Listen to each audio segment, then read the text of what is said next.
Assalamualaikum warahmatullahi wabarakatuh. Saudara-saudaraku sebangsa setanah air yang kami cintai, yang kami muliakan, yang kami banggakan dimanapun Anda berada.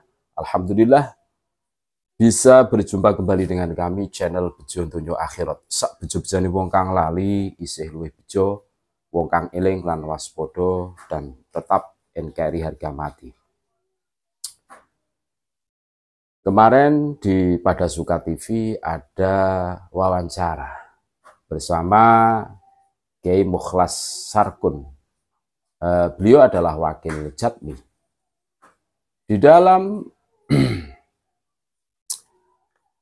wawancara tersebut, Kiai Mukhlas Sarkun mengharapkan polemik nasab ini dihentikan. Karena dengan acuan ayat Al-Quran as-sulhu khair, bahwa berdamai itu lebih baik. Ini menarik untuk kita renungi, untuk kita resapi dari pernyataan dari wakil Jatmi ini. Ini memang kami menyadari bahwa berdamai itu jalan terbaik. Kami sepakat, kami tidak mempermasalahkan masalah itu. Cuma permasalahannya begini, seumpama polemik nasab ini dihentikan. Padahal kami cuma pengen pembuktian dari para habaib untuk membantah tesis dari Kiai Haji Imaduddin Usman Al-Bantani. Kami ingin pembuktian dari habaib atas pengakuannya sebagai cucu Nabi, membantah tesis, terus tes DNA, dan lain-lain tentunya. Yang kami butuhkan pembuktian. Untuk apa? Selama ini kita semua kan tahu bagaimana para habaib itu bikin framing, bikin narasi di media sosial. Sedikit-dikit seumpama kita membuka media sosial, tentunya yang muncul adalah doktrin-doktrin yang masif, terstruktur, terorganisir, bahkan kalau perlu ini memenuhi ruang di dalam media sosial. Bahkan kami merumuskan suhroh wal istifadohnya para habaib itu bukan di alam nyata, tetapi di alam media sosial, dunia medsos. Kami objektif, kami tidak mengenal sosok Habib itu dalam dunia nyata.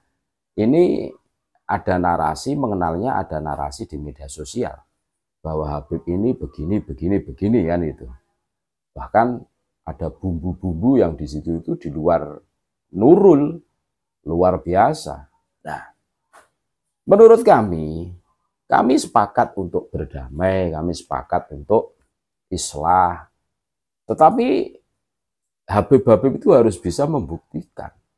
Harus minimal MDRA lah, Maktab Daimi Robitoh Alawiyah itu harus bisa membuktikan bahwa pengakuannya itu benar loh.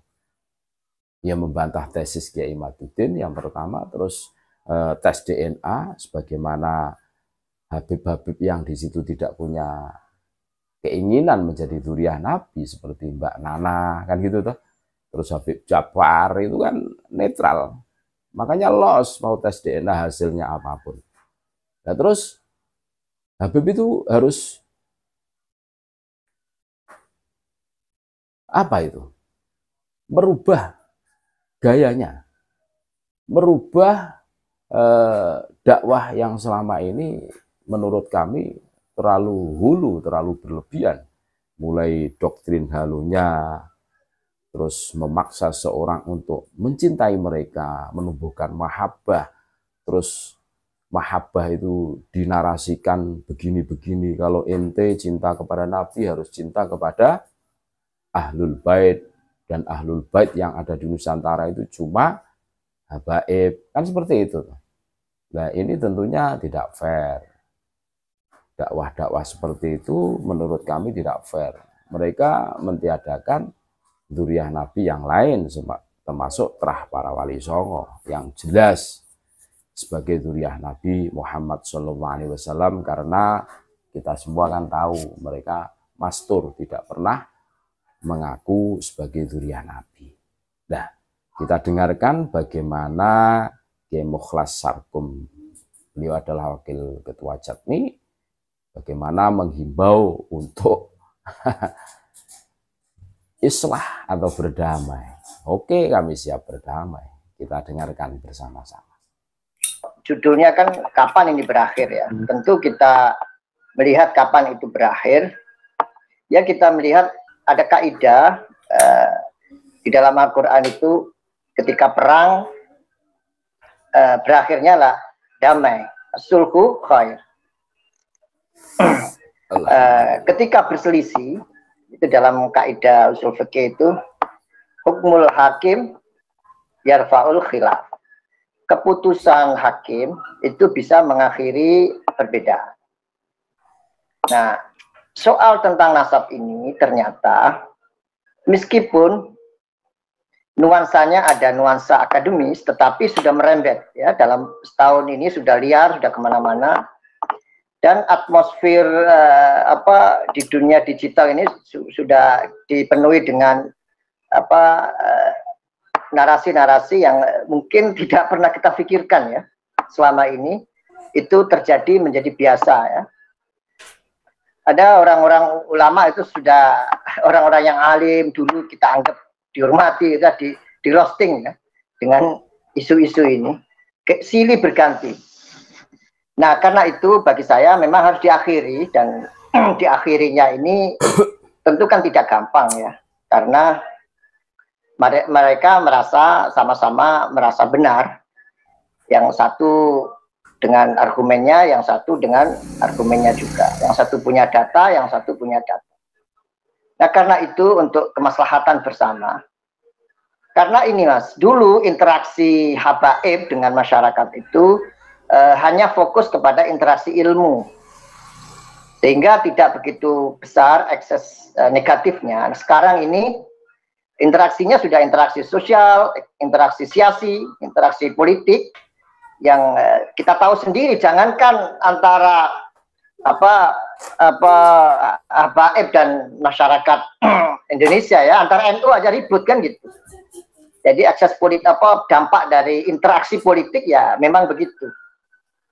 Namun dalam hal ini sudah menggeret ke arah sarah ya. Saya lihat itu ucapan-ucapan yang sifatnya sarah itu sudah mendominasi di ruang publik, di ruang dunia maya. Karena itu kemarin di Jatmi mencoba untuk merumuskan bagaimana menghentikannya. Salah satu berupa himbauan agar mereka yang merasa punya catatan-catatan, jadikan itu sebagai prasasti keluarga. Itu domain privat. Semua orang menghormati. Apakah dia keturunan Nabi Muhammad atau bahkan keturunan 25 Nabi pun nggak apa-apa. Silakan klaim, asal itu di dalam ruang privat. Karena itu ketika hal itu disampaikan di luar, maka banyak mafsadah. Ini yang baik mafsadah dari segi diri mereka sendiri, kalangan habaib. Itulah statement dari Kiai Mukhlas Sarkum, wakil ketua Jatmi, yang mana beliau menghimbau kepada ya tentunya para pegiat media sosial untuk islah, karena dampak imbas dari polemik nasab ini. Kalau menurut pandangan kami sangat setuju dengan apa yang disampaikan oleh Kiai Mukhlas Sarkum.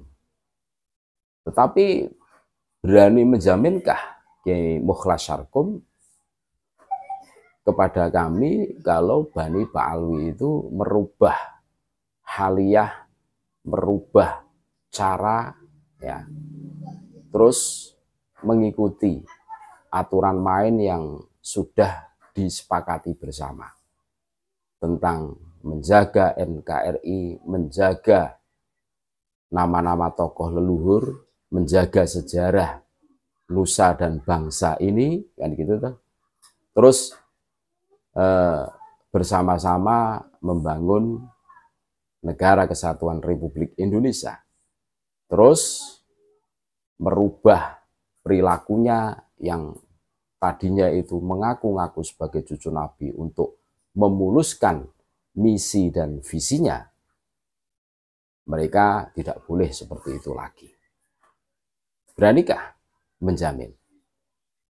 Tentunya akan kesulitan menurut kami, karena tipikal mereka itu ya ada kelicikan.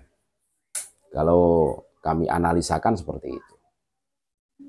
Ada kelicikan. Bahkan pada saat terjadi sesuatu, nah mereka itu memang terprogram seperti itu menurut kami. Jadi ada geng Petamburan, ada geng Pekalongan, bahkan ada geng Solo kan gitu tuh. Ada geng Malang. Nah, ini mereka saling melengkapi.